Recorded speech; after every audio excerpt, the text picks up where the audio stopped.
A humanitarian crisis looms large in Uganda as the desert locusts continue to destroy crops and any green leaves they come across. The locusts, which entered Uganda through Amudat district early this week, have so far covered 10 districts of Karamoja, Teso and Acholi sub-region. Government has so far released 20 billion shillings to control the pests, with the UPDF and other agencies already on the ground to provide assistance.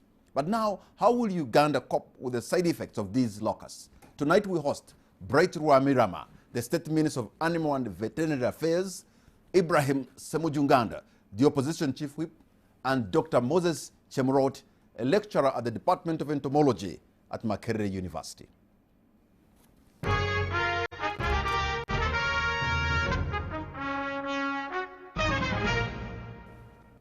Gentlemen, thank you very much for having honored our invitation and arriving for this show on time. Thank you. Honorable Ibrahim Semujunganda and Dr. Chemrot, we are honored that you accepted our invitation.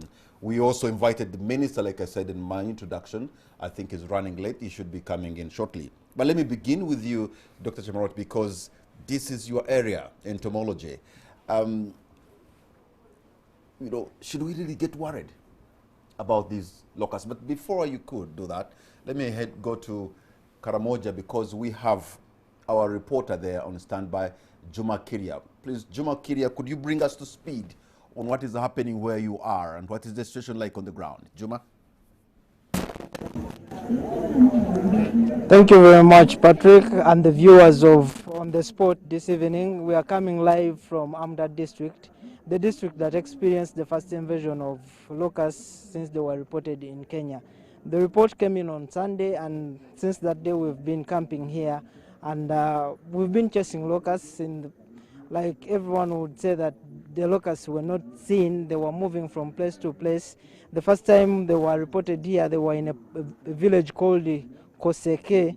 After that, there were reports that they had gone to Nakapiripirit, then Nabiratuk.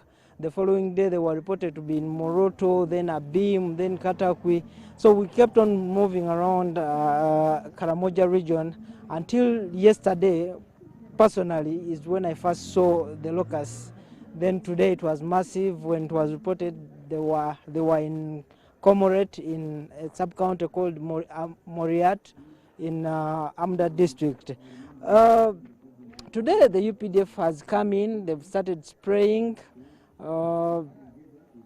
They said they will keep doing this, they will follow the locusts wherever they go.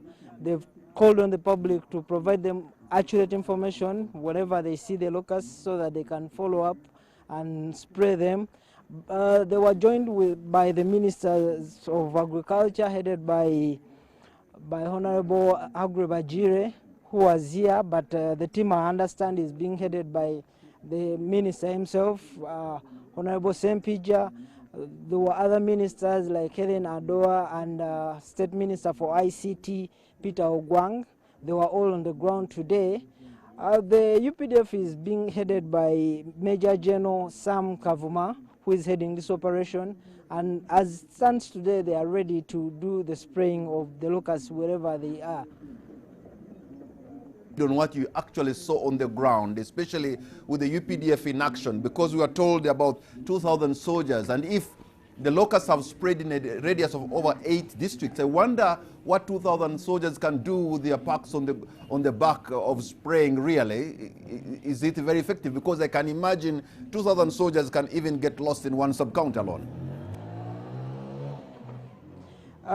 Today, when we were talking to the head of the operation, Major General, told us that the soldiers have been divided into sectors, and the soldiers that were here today came from Soroti, and he says he has divided them into sectors so that a section of those 2,000 soldiers have been divided into different sectors. So one sector is, let's say, in Moroto, another is in Katakwi, so they are on standby. Wherever the locusts go, they can always call on the nearest force to come and spray them. Lastly, they said also they are going to deploy other assets, including helicopters and drones. Have you seen some of these assets being used in that area? Today, while we were talking to the ministers, they said there is need for the aircrafts to come in, because when you look at the pumps that are being used by the UPDF, they can only spray to the lower levels where the locusts are hanging. But when you go at the top of the trees where the locusts are hanging, then these pumps can't spray to that level. So they are saying the aircrafts should come in time so that they can do that. Today we didn't see any drones in Comoret, but we were able to see pumps that are powered by generators, and they were carried by the UPDF officers that did the spraying. And very lastly, Juma, after they have sprayed, because I'm asking this question because I've seen acaricides, for example, in the cattle keeping community, they spray ticks and the ticks never die.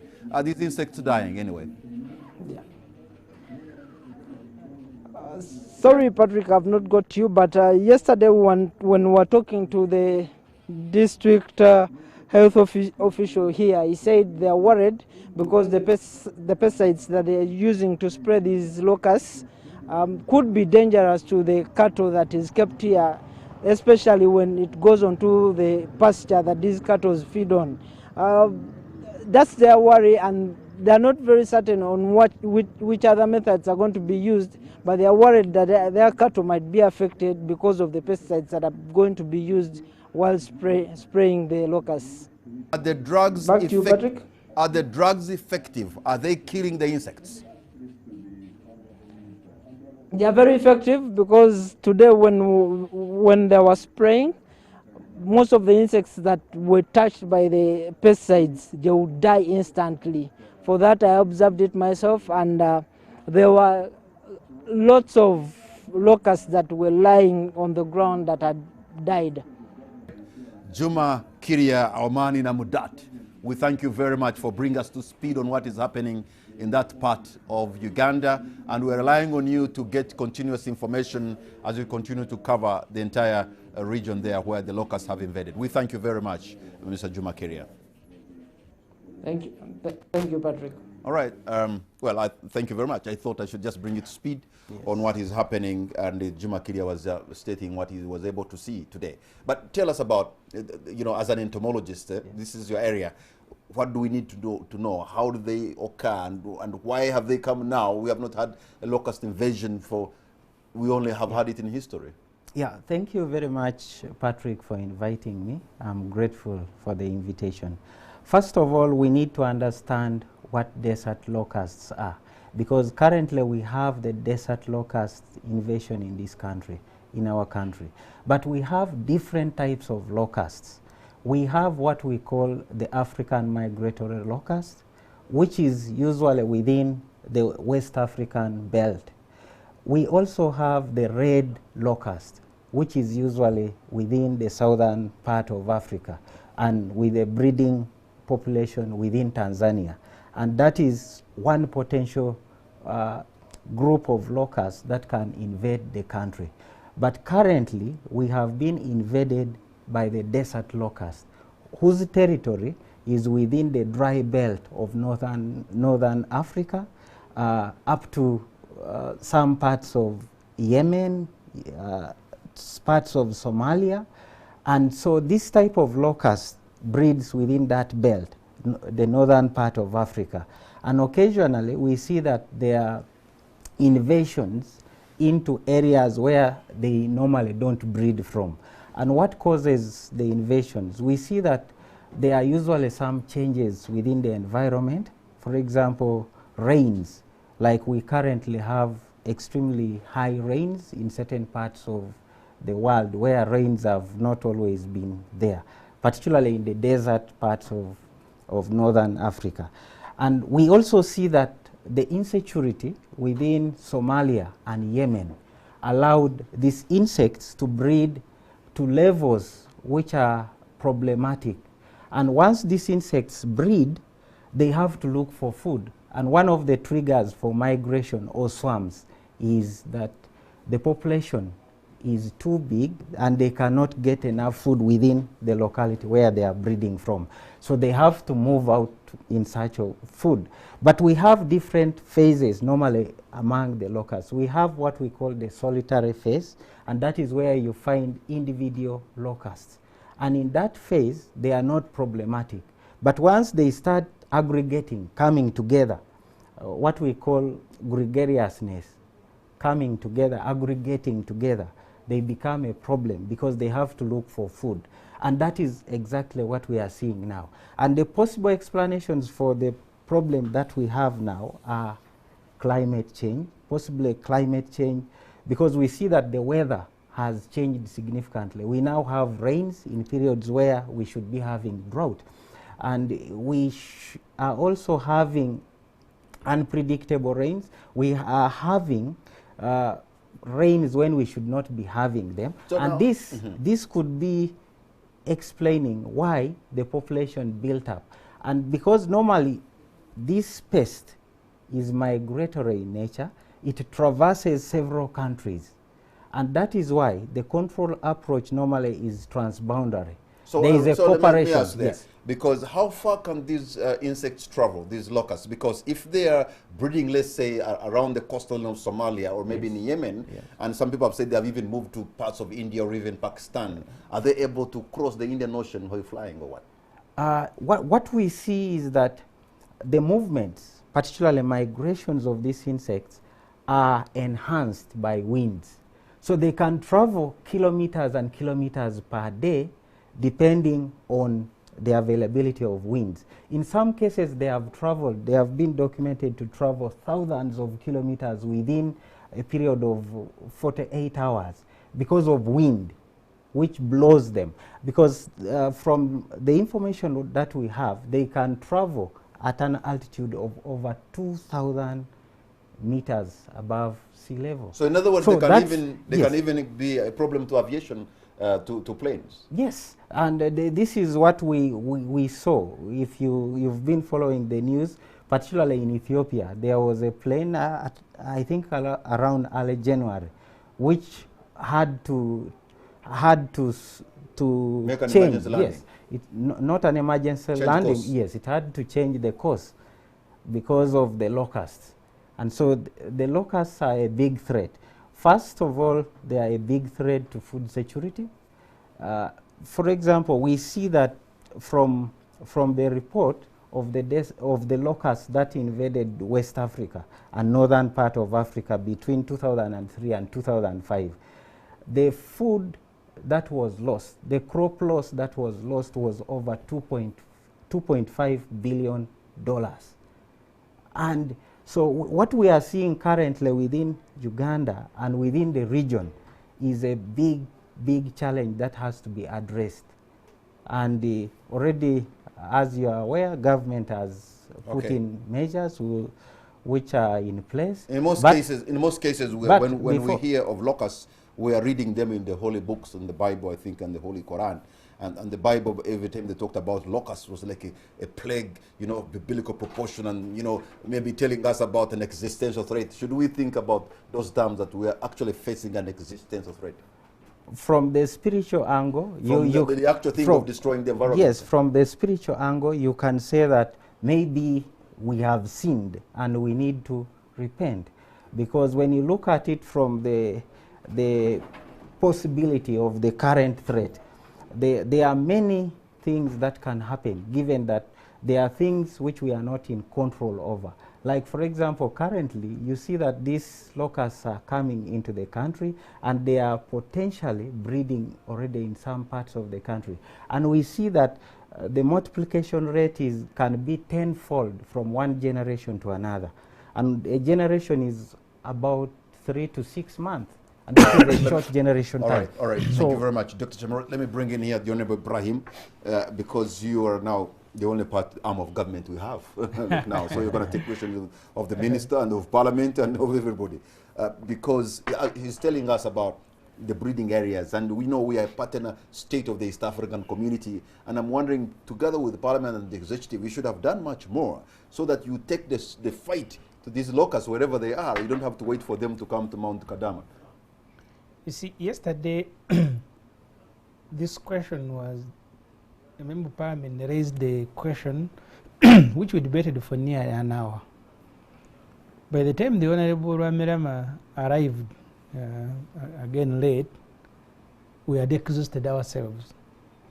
The MPs in the districts of Amadat and Kapilpirit, where these locusts were first reported, told the Parliament that these insects did not even stay one day, and there was no visible destruction. They said they came, they left. So the questions we were asking the ministers to answer, it came a bit late. First, you told us these locusts are in Kenya on their way to Uganda. Why didn't you wait for these insects at the point of entry and deal with them there? Because the reports, they came to Amdat, Abim, crossed into Katakwi, they were in Otuke, they were in Agago, on their way maybe to West Nile. We had been made to understand that we were even working with Kenya. And the reason we were working with Kenya was to prevent these locusts from crossing into Uganda. Now they came into Uganda, but even when they came into Uganda, they did not find us in Amadat, which was the point of entry. The minister, we are unlucky he's not here.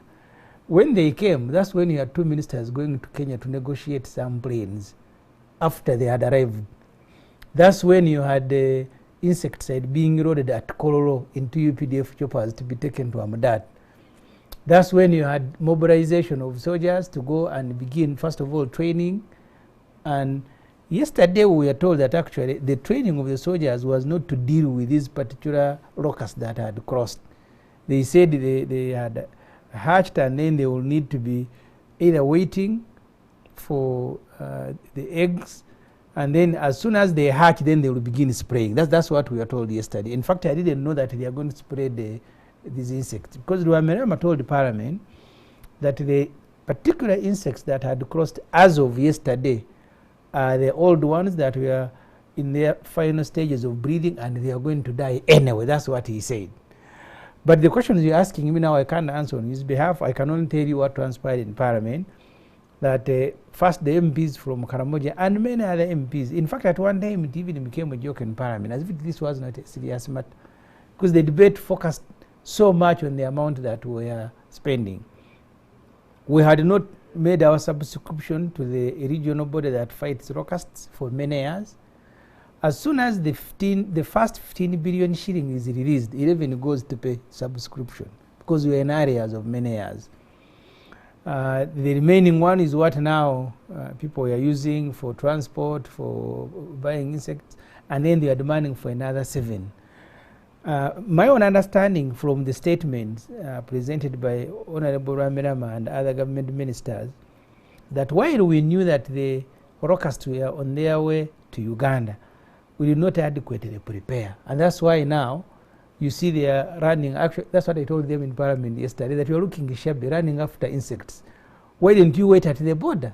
Or why didn't you work with Kenya? But also, you're also being very unfair to them, because what do you mean waiting at the border? Because, I mean, they are mobile. First of all, even he's telling us they can fly 2,000 feet above ground, so that also may not work, because they can go above you. No, but the landing was reported in Amadat. In fact, my own understanding... But these swarms, Honorable Ibrahim, go in different... They are different swarms. One can go through any other place. The porous border, it's not... No. At least every group or swarm that arrived in Uganda was reported to be arriving at the border in Karamoja.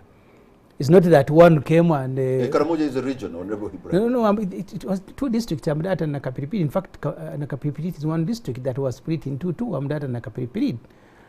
They did not go to any other district, because the reason they were not in Amdat the second day was because it was the same group now moving. We are told there is another swarm on the way, it hadn't arrived.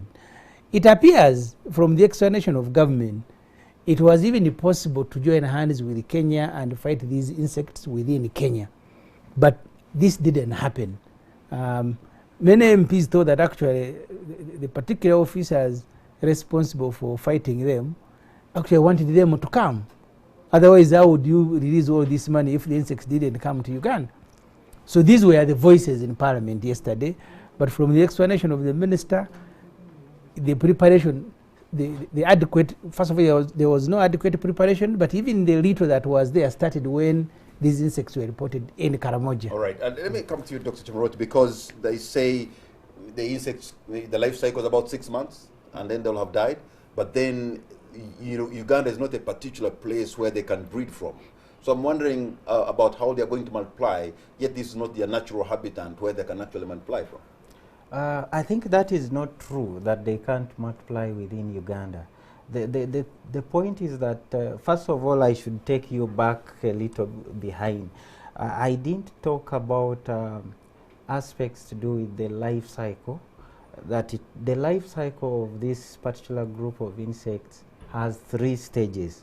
We have the egg, then we have the nymph or the hoppers, which are an intermediate stage between the egg and adult. And so this cycle or life cycle usually depends on several factors. One of them is availability of moisture. If there is rain, there is a high likelihood that the eggs that are laid will hatch. Then the other factor is temperature. If temperatures are above 30 degrees, it's likely that if temperatures are above 30 degrees, the life cycle will move quite faster, implying that the duration taken between egg and adult will be much more shorter. Now, what we see is that currently within Uganda, we have areas which were formerly wetlands within areas of, say, the Teso sub-region, and these areas have been degraded. That implies that we have ground which initially would be waterlogged, but now the soils are sandy, and because of draining these swamps, it implies that those are potential breeding grounds for these locusts. All right, because just hold on there, because I'm going to let you continue with that explanation, because now we have online the Honorable Peter Ogwang, who is also among the ministers who are on the ground trying to get a response to the insects that have invaded us. Honorable Peter Ogwang, can you hear me? Yes, so I can hear you. All right, unfortunately the line is not very good, but let's try to see if we can have a conversation. Please, could you bring us to speed, Honorable Gwang, or where we stand now in as far as the fight against these locusts is concerned? First of all, at the moment as I speak now, I'm in Soroti. Okay. Because it's one of the camps that has been set up. Soroti is connecting Teso. Another camp in Proto, which is connecting Moja. Then another camp in Yangabo, which is connecting the church of Pigeon. So at the moment, I'm in Soroti. This one. Okay, Honorable Peter Gwang, the phone line is not really nice. I think we cannot have a conversation because it's not very clear. Your voice is breaking up. I suggest maybe my producer is going to reconnect with you again. Probably we'll have a better line right now. We cannot have a healthy conversation because of technology. Okay. All right. Thank you very much. I thought I wouldn't push that because it wouldn't make sense of what he's trying to say unless we try to call him again. Yes, you're talking about that cycle and how they can multiply. Yes. Yeah, so what we have is that the environment, particularly in certain parts of the country, has been degraded. And these are potential breeding grounds for these locusts. And as they move, they are laying eggs. They are mating, because from the images that we've been getting from the ground, you see that these insects are mating as they move. They reach a place, they are continuing to mate, and they lay eggs. And in the process of laying eggs, what usually happens is that they push the ovipositor, which is the tip of the abdomen, into the soil. And usually, this has to be deep, up to 10 centimeters deep into the soil. And that's where they lay their eggs. They deposit it there? Yes, they deposit the eggs there. And the implication of that is that if the moisture is not sufficient, these eggs will not hatch. And the implication is also that if the temperatures are not conducive, they will not hatch immediately. And now, given that we have destroyed our environment in some parts of the country. These are potential breeding grounds, and the implication as well is that as the invasion is coming, we should be wary about the potential breeding and multiplication, which I said these insects can multiply up to 10-fold. All right. Per generation. Dr. Chamorro, if you could just hold your point there, because we are trying to reconnect yet again with Honorable Peter Guang. I suppose now the line is much better. Honorable, can you hear me? Hello? Yes, I can now hear you. Please bring us to speed once again on the efforts and how you're responding as government and the UPDF that's on the ground. I'm not getting you clearly. Hello? Yes, I'm asking you, Honorable Peter Guang, to tell us the response mechanism that you have against the locusts. Kamala, I'm not getting you. Okay. Unfortunately, now I'm hearing you. Now you can't hear me. So I think that mission is aborted. All right. Yes. So let me come to you, Honorable Honorable Ibrahim. So you failed to get Peter. So. You failed to get Peter, yes. Yes.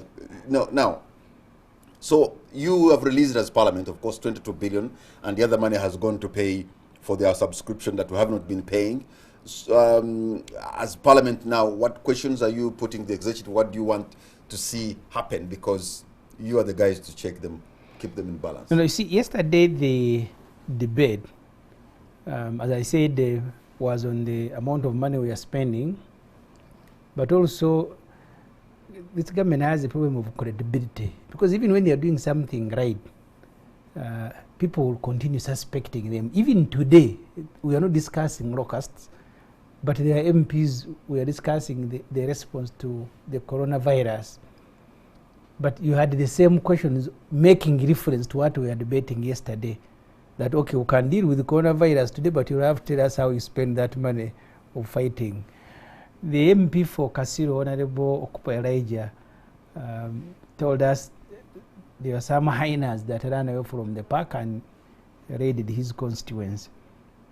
And he said he informed the Wildlife Authority to come and deal with them.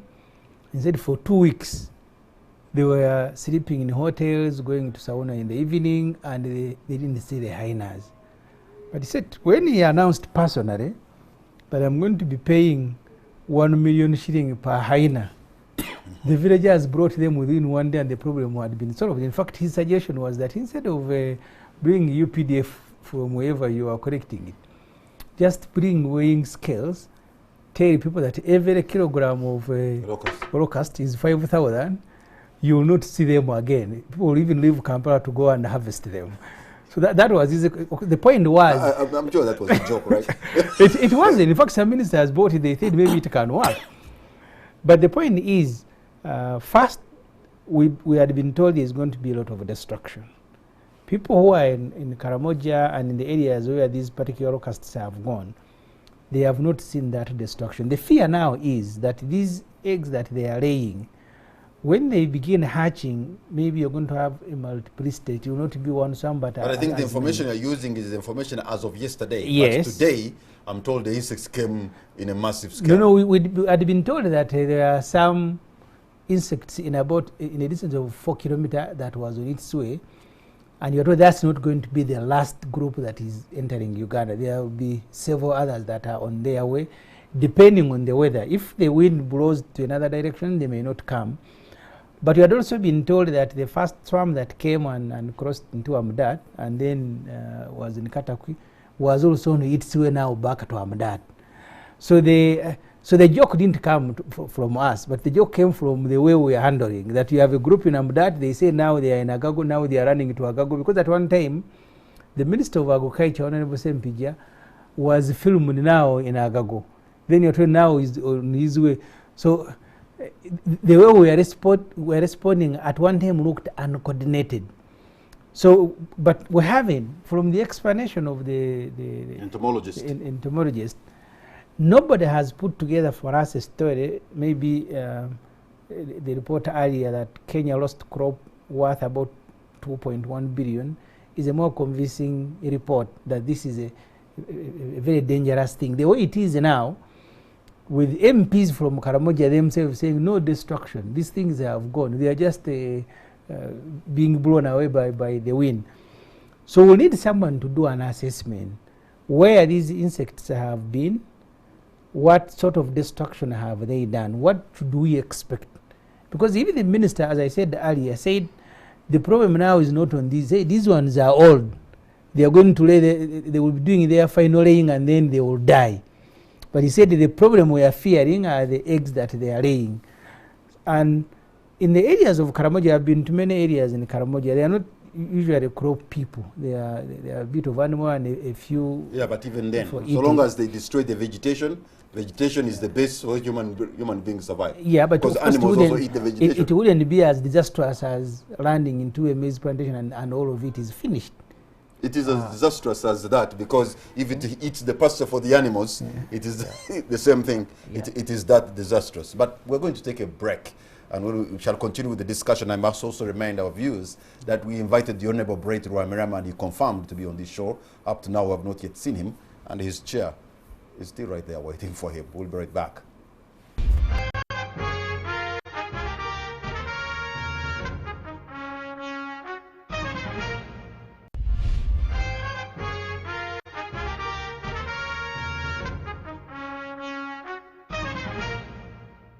Welcome back. You're watching On the Spot. My name is Patrick Kamara, and my guests on it are Dr. Chemrot and the Honorable Ibrahim Ssemujju-Nganda, and we're discussing the invasion of locusts into the northeastern parts of our country. So the entomologist, can we eat them?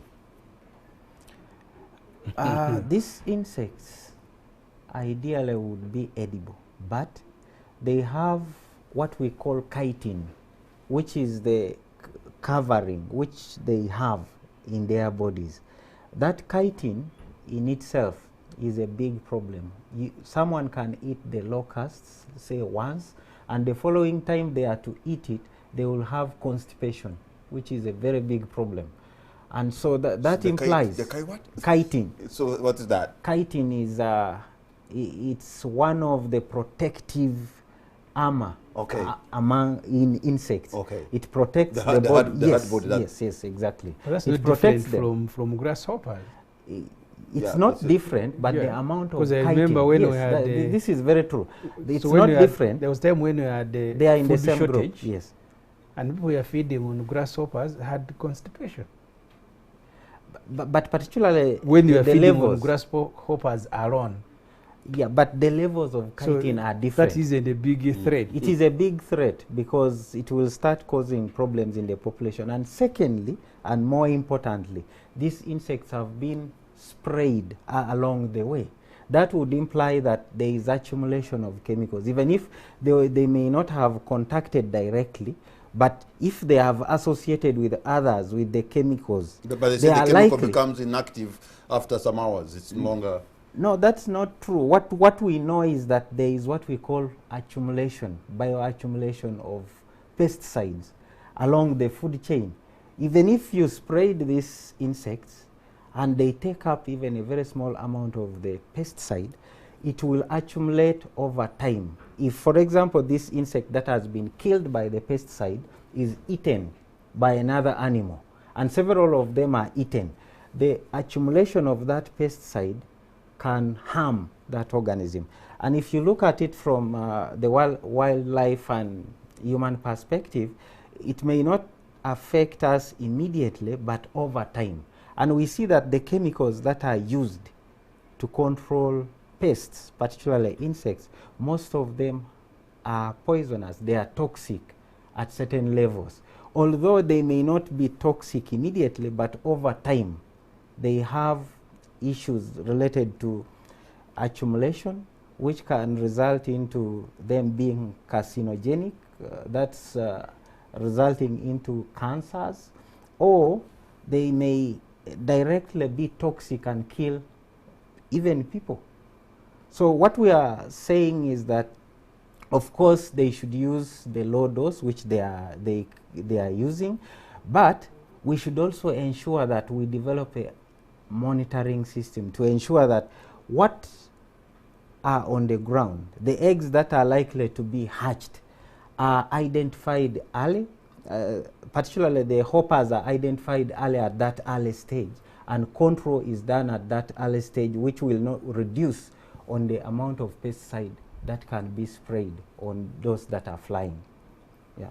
Okay, so Honorable Ibrahim, as Parliament and money has been released, and we have seen the ministers on the ground, and of course, you know, government has been taking a lot of beating on social media. You know, I call it the internet brigade. People have been sending all these kind of things. The damage has really been big in terms of because it looks like Ugandans are so alert. They are taking a picture almost at every angle, looking at every angle, and everybody is making it like a joke, even though now eventually the swarms are here. But how can this country redeem itself, especially on many other aspects? When things go bananas, they really get hit hard. I think it's a point that we are grappling with, the integrity of government and people who are working in the government. So the amount of money we use to service people who are serving government has always been enormous. I remember when I brought a motion in Parliament some time back about transporting government officials. That time the calculation was every single year you buy vehicles to replace the old ones and ones that have been involved in accident for using about 180 billion shilling, then you use about 100 for repair, then 150 for fuel, transporting government officials from Nigeria. If you now must transport them to Karamoja, and you see their profile, their scales, at this level you will sleep in a 5-star, you're also entitled each time you are out to so much. And all this is going to build into the cost. Even before you've killed a single insect, people are already earning allowances and buying fuel. The MPs from Karamoja said these fellows are just moving from one district to another. In the morning they are in Moroto. So we even started asking ourselves, are these the right people who must go to fight these insects? Why didn't we have the entomologists and a few other lower cadres, first of all, who will not consume a lot of allowances, who will not need to drive big vehicles, to be the ones deployed, and then you can have one minister either monitoring and then he returns to Kampala. But the government, the way they have responded, maybe it creates an impression that they have taken it seriously. That's why you have a lot of ministers and senior high-ranking government officials going into the field. But that in itself is making the cost extremely high. The one Mwamira told us yesterday, it is him and another minister who went to Kenya to negotiate the hiring of planes. I asked myself, don't we have ambassador and all the other officials at the embassy? Can't we call Kenya? Because they have already been involved in this business. So it took ministers to fly to Kenya. You buy tickets, you sleep in hotel, you earn allowances. And that's why people thought that maybe this was the river. People were celebrating that these things have come, now there will be money to earn. And it becomes difficult to defend the government, even when they are doing the right thing. The level of involvement by... So you actually believe there could be people in government who are celebrating now it's time to earn? You see, the amount of reports that you have seen on social media, including some reports suggesting that these things delayed to come, so they went and brought them. That's the level of trust that people have into government. And I told them yesterday, even today, the Honorable Wakara Rugura, when he came to make a statement on coronavirus, he was reminded that the government didn't care about your integrity. Sometimes you need to come and give these explanations before all these reports have saturated, and you can't control the saturation of these reports. So the problem is the integrity of government as an institution, but also the integrity of the various individuals serving in the government who are enjoying so to them it is not just fighting the locust, but it's an opportunity to earn. It's an opportunity because the MPs, I remember Honorable Waruswaka today told the Prime Minister that please, very soon we'll be having a motion for you to account what costs have we met since the locusts came. Because if the MPs in Karamoja are saying For us in Amdat, they came one day and left. They are not there. We don't even see the destruction. So was the amount of money we have spent on fighting these locusts, where is the value for money? Couldn't we have spent less? And when you look at the actual cost, how much allowance the senior officials taking, including the UPDF soldiers? So these are the issues that have been asked throughout yesterday and today, and I'm not sure that the government has found an explanation to satisfy both the public and Parliament. All right. Considering the magnitude you're talking about, of about 10 districts covered by the swarms, and we have had there are 2,000 UPDF soldiers, that manpower with their pumps on their backs, is it enough to deal with that magnitude of insects? I should say that, first of all, I should inform you that we've not had these insects for over 70 years. Yeah. That means in itself that the level of preparedness is usually not, you would expect that the level of preparedness would not be that good, because probably our ages combined may be close to 70 years. That means that even if the country has built manpower, has built the capacity, the challenge would be that people would have outlived the time when they should be doing the control. Of course, there would be no people who have the experience of fighting the locusts 70 years ago who are still active now. Exactly. So having said that, the implication again is on what technique, what do we borrow from the previous control techniques that have been used. But we don't have to borrow. We don't have to borrow history, because these things have been in Kenya for more than, I think, a month now. Maybe first just let me explain briefly about the control techniques that have been used. You could even see in Kenya and even in Amudat and other places that people were using traditional tools, sometimes drumming, sometimes people trying to shout, scaring the grasshoppers. But these are techniques which are rudimentary and will not work, especially for insects that are in millions. Just imagine you have close to 1 billion insects that are flying, and you have our security officers on the ground. Assuming you have like 150 million insects and you have 2,000 soldiers on ground, that is a ratio of about how many million insects per soldier. That is in itself too difficult, given even the terrain, given the vegetation type within those areas. That is why it's normally recommended that these types of pests are handled at regional level. That's why we have the Desert Locust Control Organization of Eastern Africa, which is supposed to monitor populations of these locusts and attack them at their most vulnerable stage. But now we see that because of the insurgency, particularly in Somalia, one of the key breeding grounds, and also in Yemen. That's why we see the invasion that we are currently faced with.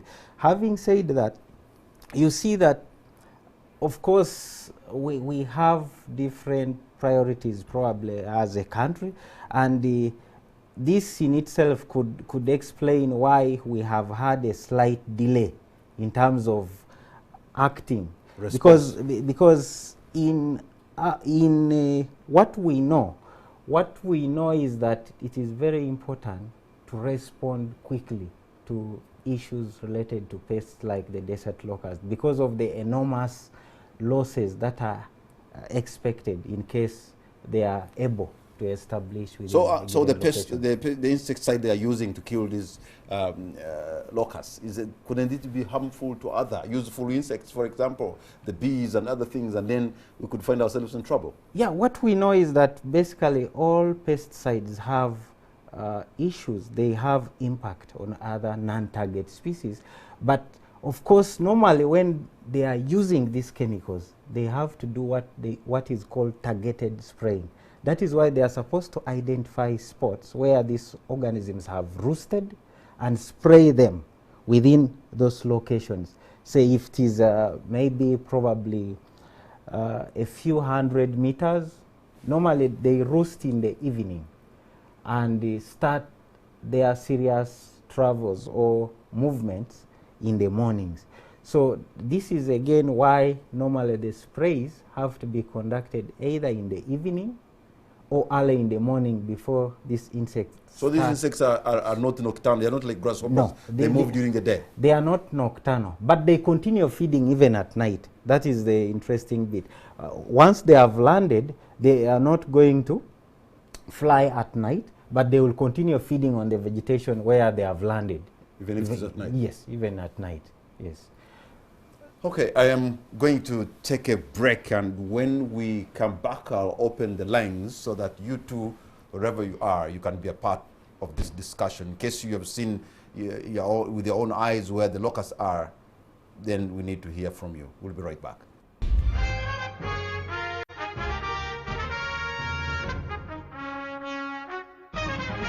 So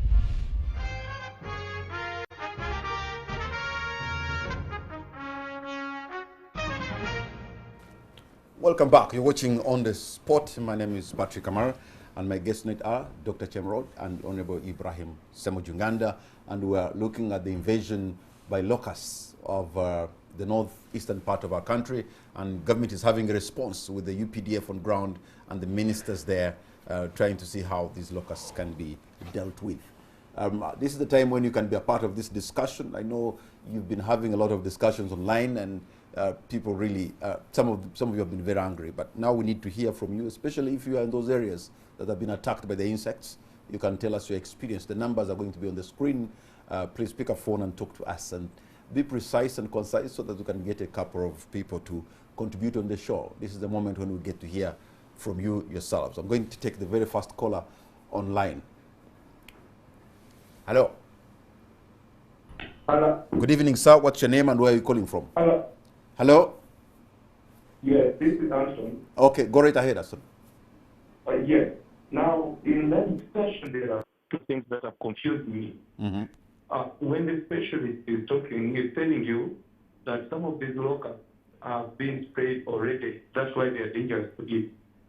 Then, if they are being sprayed already, why didn't they die? Then all the spraying that the government is doing now, they're spraying them to do what? To chase them away? When they spray, what is the real use of the work that they are doing? Secondly, we are trying to protect the vegetation. And then also, soldiers try to ban the vegetation so that they can chase away the locusts. Now, what is the original idea? The original idea would have been to protect the vegetation so that it stays. Now, if you ban it to chase away the locusts, why don't you let the locusts just eat the vegetation? I didn't understand that part also. It confused me. Wow. And I would say, if I could ask the specialist now, in case you don't chase them away and you do nothing, what happens? Are they on the way going, or if you leave them, they will stay there forever? Because in case they are on their way going, how about us just sitting back and we let them go? The money that we are using to do all this work is spared, and then in future it is used to buy food for the people whose plantations are being destroyed. Because probably we are working so hard and we are still going not to get anything out of it. But then we are using a lot of money that we should have used to save people from famine and poverty. How about that? Thank you. Thank you very much. Thank you very much. I think you have asked very important questions, and you have also helped me. I should have remembered that, because the entomologists say, you know what, these insects could be having medicine, drugs on them, but why can't the drug kill them? Because they are not sprayed just to go to continue. They're supposed to be sprayed and they die. Yes, thank you very much, the caller and the Patrick, for that question. Now, what we know is that we have what we call the LD, lethal dose. So sometimes the lethal dose is not reached. Say, for example, if these insects are not directly in contact with the chemical, that will imply that they have some level. They will survive. Yes, they will survive because they have not been damaged. They have not been harmed to a great extent by the pesticide. So such type of insect will have the chemical and will likely impact on someone who eats them. So that's why we are saying that people shouldn't eat these insects, for that one reason. And the other reason, like I said, constipation. So if someone ate, That even one, if that one people will not bother. but it is an important Maybe if it is poisonous, but They can deal with that. yes. yeah. But again, it is also important to note that there are programs elsewhere aimed at breeding insects for food and feed. But like, as you know, this is like a biological weapon. So if you're breeding it in the lab for other uses, because ideally the early stages have less chitin and they can be consumed. Chitin is the armament, sort of. Yes, the armament, to be able to protect itself as it is flying and as it is within the environment where there are many enemies, natural enemies. So the point is that you could still get the early stages with less chitin for some purposes, but it is like a time bomb, because supposing it escapes from where you're keeping, if you bred them, that can be disaster in itself. Say, for example, if we brought and kept in Kampala, and so that we can use the young ones as feed for chicken or even process as feed for fish.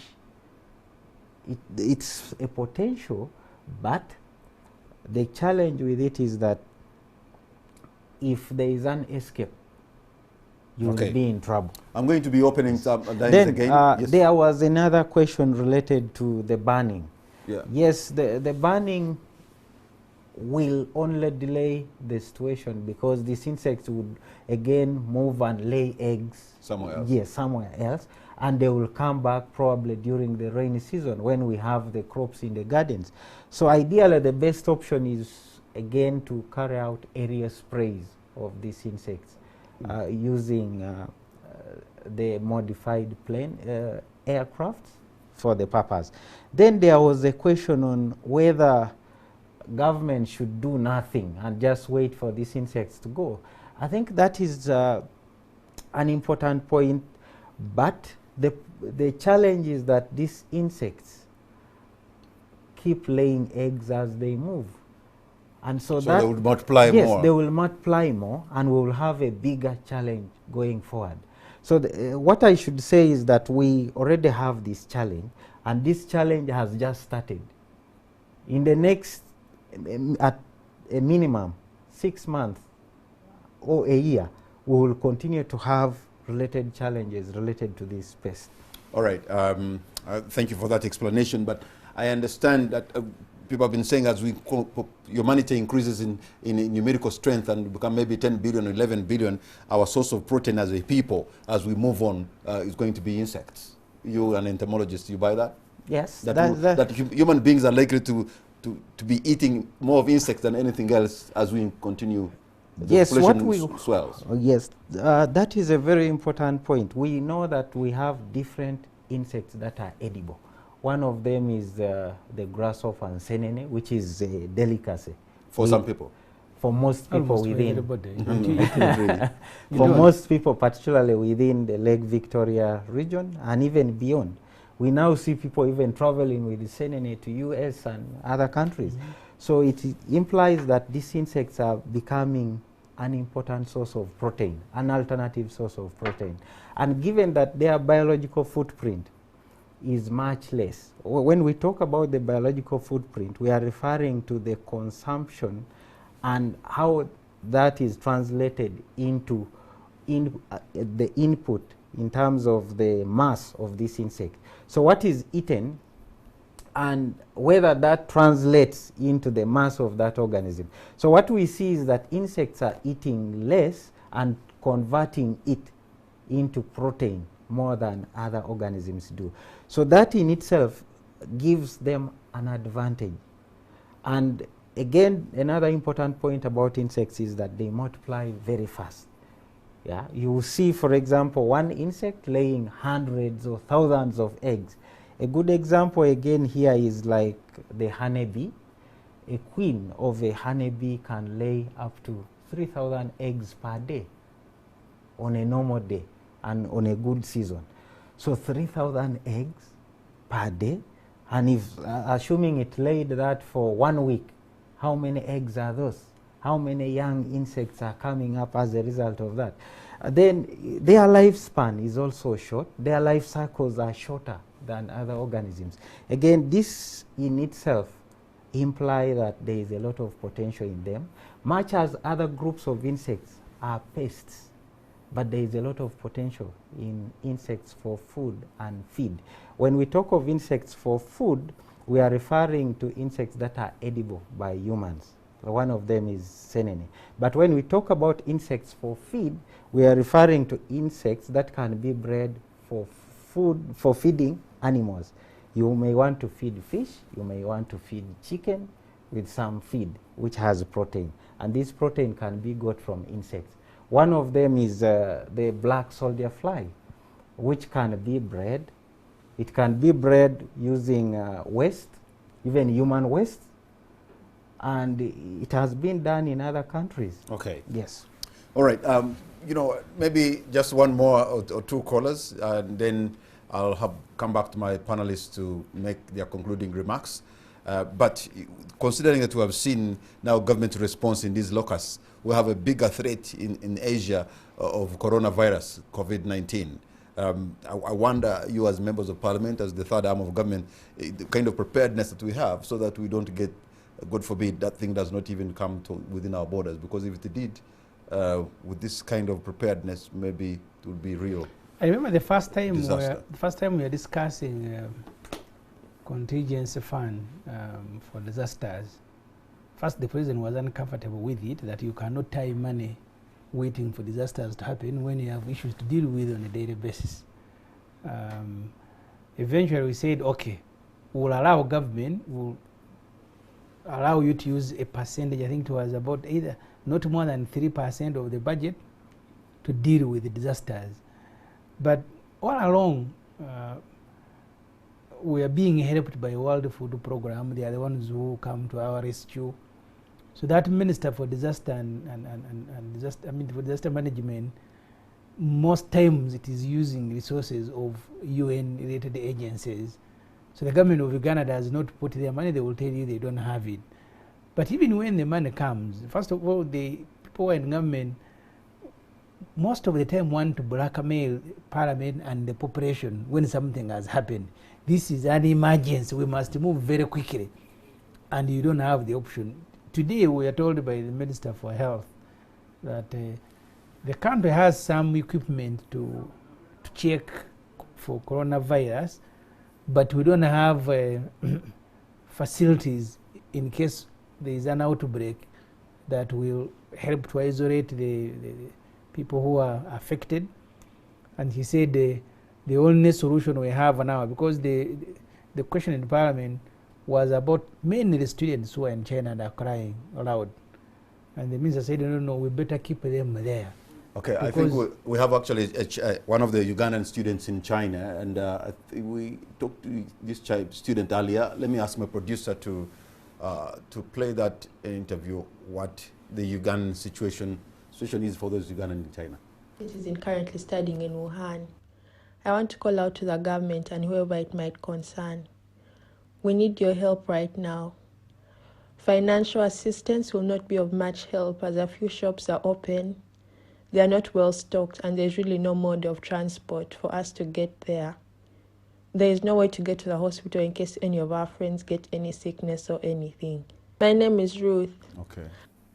That is Ruth, a Ugandan student who is in Wuhan, a city that is under lockdown because of coronavirus. You can imagine the frustration that Ruth and her colleagues are going through because now the government of Uganda is not helping.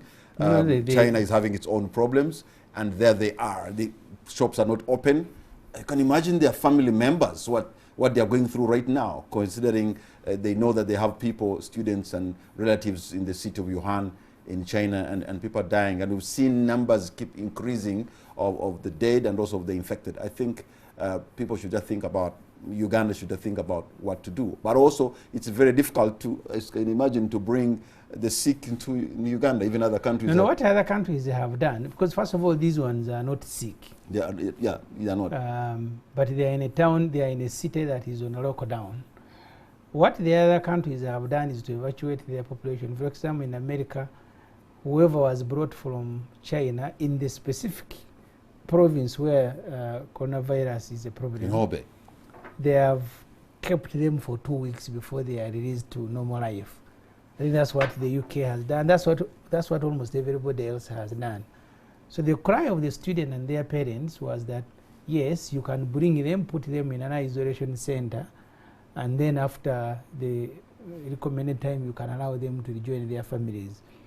But the government today said it's not even easy to find a flight for them, because they said many airlines have cancelled flights to the particular area, but also to the whole of China. In fact, the minister said the only airline, the 2 airlines that are going there, is Ethiopia and Emirates, and none of them is willing to bring. Yes, is willing to bring these particular children. First of all, if they must leave, they have to go to Beijing. So you need to transport them by road, because the city is under lockdown. And there are fears. Are they okay? Are they affected? Do we keep them there? The Minister for Health, Jenna Sheng, said all the purchases are now being done online, and they are going to send them, of course the money they said was too little. They're going to send them $60,000 US, and these students are estimated to be about 120. Said, okay, this is going to be an interim relief. So as soon as they finish, then we'll find other solutions. So at the moment, the fear of the country, after the explanation of the minister, is that you have other Ugandans who are coming into the country, but you also have Chinese who are coming into Uganda. Of course, the focus now is on the students, because they have been crying loud. Suppose these others come with the virus, and he said, I have to be honest with you, we have no capacity to deal with this sort of that's what the minister said. Yeah, that's what she told the parliament, that if it happens, we have no capacity as a country. The capacity that we have with the help of World Health Organization is to check people who are coming in, if their temperature is okay, if they don't have. But if they are confirmed cases, it will be a disaster in this country. Let me just take one more caller, and that will be it. I have a call online. Hello. Hello. Looks like, can you hear me? Hello? Yes, good evening, sir. What's your name and where are you calling from? I'm called Baju Peter. Yes, Mr. Baju Peter. I just wanted to ask the difference between the locusts of those days and these days. Okay. All right. The difference between the other locusts and this locust. Okay. All right. Thank you very much. You're welcome. Okay. Well, we're going to stop at this, but you could just give the difference and also your concluding remark on the show. Yeah, thank you. Thank you to the listener who just asked a question about the difference between the locusts that invaded the country some time back and what we have now. What we had in the past was equally, over 70 years ago, it was the same desert locust which invaded the country. But we've sometimes had invasion by the red locust, which is from Tanzania, which is bordering our country. But that has not been always a big challenge, because they are less aggressive compared to the desert locust. And given that they are in an area where they are constantly monitored, because there is no much insurgency in Tanzania, that means their populations are always contained as early as possible. And having said that, I think the most important point at this point is that the country requires a plan that will ensure that the locusts that have entered the country and those that are yet to come are contained as early as possible. And this can only be achieved by monitoring places where we've had trails, where we've had the other locusts passing through. So the monitoring has to be conducted right away for several months, because there is a likelihood that there are eggs that have been laid, and this will hatch over time, and implying that the cycle is likely to continue. And in future, we should ensure that if we have invasions in the neighborhood, we should try and put off the fire from afar rather than waiting until it is at our footsteps. All right. Then, in addition to that, I think it is also important that research is conducted, particularly in these areas. It is not only monitoring, but there are several aspects that we may want to know. For example, if these locusts are landing in a particular place, Yes. what vegetation are they feeding on?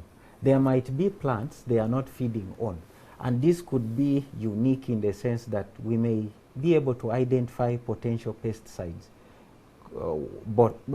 potential biological pesticides, what we call botanicals, because they may not feeding on certain plants because those plants have chemicals that are stopping them, repelling them, or not stimulating the feeding. That's why they are not feeding on them. All right. So there are many opportunities in research that should be explored. All right. Honorable Ibrahim, your parting shot. I think what the ministers involved and government, they have to put together a coherent report that is believable. Because I think the majority of the population think particular government individuals have turned this into an enterprise. Because the numbers that were reported of the locusts landing in Uganda and the response and the amount of money were not matching at the beginning. So the individuals who are involved, my friend Ogwang, who was unable to speak, you need to convince us in Parliament, but also the population, that nobody is turning this locust invasion into an enterprise for personal gain. Otherwise, from the way you have handled earlier, your earlier responses, the story so far is one that is not believable. All right. Thank you very much, Honorable Ibrahim Samuju Nganda, and thank you very much, Dr. Moses Chemarot, and all of you have been a part of this discussion, and we hope the effort in responding to the invasion in Karamoja will pay off so that our people there and the others of Uganda do not suffer such a tragedy of having to lose all the, the vegetation and of course your gardens, because that would be disastrous for us as a country. We thank you very much and thank you for a great company. Good night and God bless Uganda.